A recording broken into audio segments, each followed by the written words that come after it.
I was very fortunate as a actor for hire to be in what was then the mainstream. That's all there was in the 60s and in the 70s. There was just the mainstream.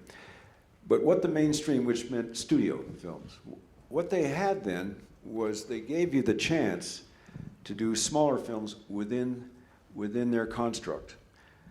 And I was allowed to do some of the films that meant a lot to me. I wanted to do films that were telling stories about America in the gray zone.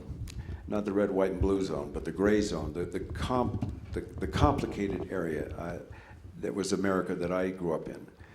And I was allowed to make the films I wanted to make, and I had the subject of winning as a topic. I wanted to show that when I was a kid, I was told in sports, I was in sports, and I was told that it doesn't matter whether you win or lose, it's how you play the game.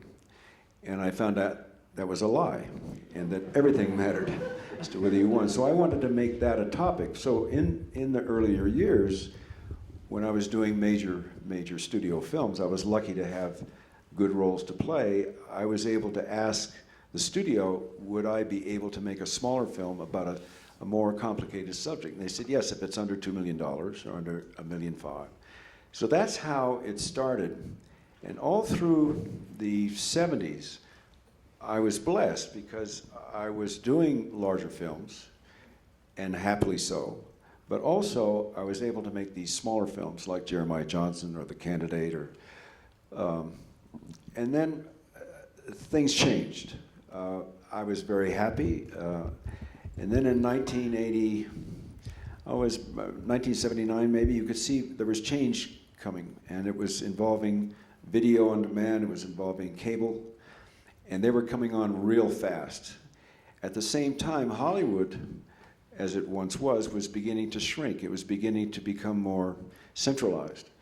It was because Hollywood has always followed the money, rightly so. The money was with youth, so the young market was driving Hollywood's direction. So Hollywood was no longer containing both. They were no longer making the bigger films and the smaller independent films. They were divesting themselves of that, and they were focusing on the larger films where the money was.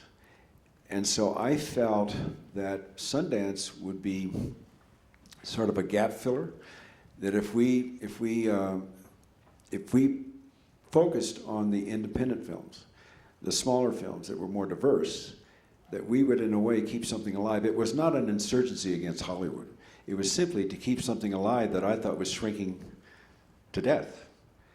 And it just coincided with cable and so forth and so on. So that's how Sundance really started, was to keep alive the idea of diversity and more independent type filmmaking. That's sort of its history.